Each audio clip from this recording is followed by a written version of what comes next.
Hi, it's Rita here. I'm going to give you some tips on how you can actually water your kokedama.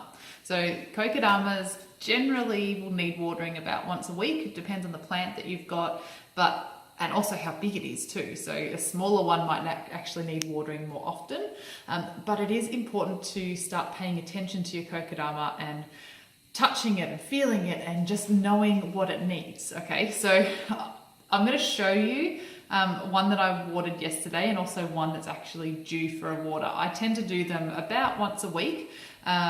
Sometimes the bigger ones or plants that don't like necessarily having a lot of water may go a little bit longer, but I'm judging each plant as I go.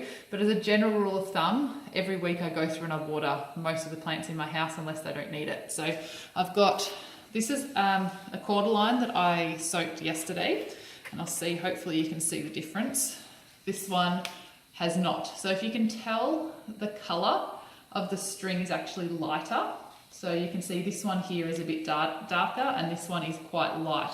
It'll go back to the color of the twine when you originally made it or when you originally purchased it. It'll have a really light color. So this one actually needs soaking. I didn't do it last week. It didn't feel like it needed. It was still quite heavy. The other thing that'll be a real giveaway that a plant needs water in a kokedama is they'll feel very light.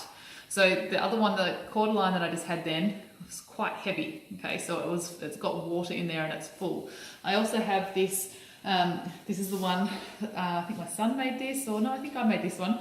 So this is a little succulent and it's really light. So I don't think I watered this one last week either, but you can also see that the twine underneath the red is actually really quite light coloured. So when it does get water in it, it will go really dark, a lot darker than the colour it is. So this is one that I've got sitting in here at the moment that has been soaking for a bit. And you'll see how dark that is. So this one's been soaking for a bit. All I'm going to do is just squeeze, get some of the excess off, and I normally just sit it on, because I'll sometimes do it in my sink and sometimes I'll do it outside in a little kiddie's pool. That's normally the way I do it. You could do it in the bath as well, or you could just, if you've got one, or I have a lot. So if you've just got one, you might want to do it in a bowl. You don't have to do it in the sink. So this is what I do, and I just put it to the side here. And to actually soak them, ideally you want to immerse most of the plant without necessarily putting it under the water. Immerse most of this ball in water so that it does get to absorb a lot of the moisture that's in there. Sometimes I haven't put it all the way up. I've put it like halfway through and I let it soak for a little bit longer so that it does get drawn in that way. So I just sit this down into the water. Sometimes they will float if they're really quite light. So you may need to hold it there till it gets a little bit of water.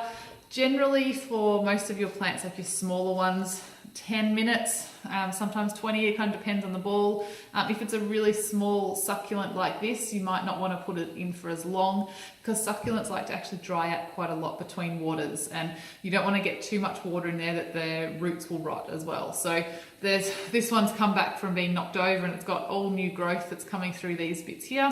So this is quite healthy in this kokedama, and I've been looking after it in a way that this one actually likes. So all of them so far are responding really well to these about weekly waters. I have had some that got really distressed with some real heat, that they just weren't, we had some really hot days here, and I had one that just didn't survive because of the heat with that, and there was a bit of heat stress there. So just keep an eye on them. Some of them I'll actually still spritz as well, so some of the plants like a bit of humidity too, so I might just spritz their leaves, just depends on the plants that they've got. But it's really quite simple to look after them. Just soak them. You'll probably be able to see if I pull this up, because it's not sitting in the whole way. There's a line of where this stops, so I can fill this up with a little bit more water and that would soak the whole lot a lot quicker, or I can just sit it in here and allow it to absorb up for a bit more. So that kind of shows you the difference in whether it's dry and light and whether it's had enough time to soak some water in there. But that wouldn't be enough time soaking that particular plant to give it a real water. So it's just starting to get just a small amount just on the outside. We want it to really get in there and wet the moss and wet the soil so that the roots can actually get a really great drink from it. So I hope that helps. Got any questions? Feel free to ask. Bye.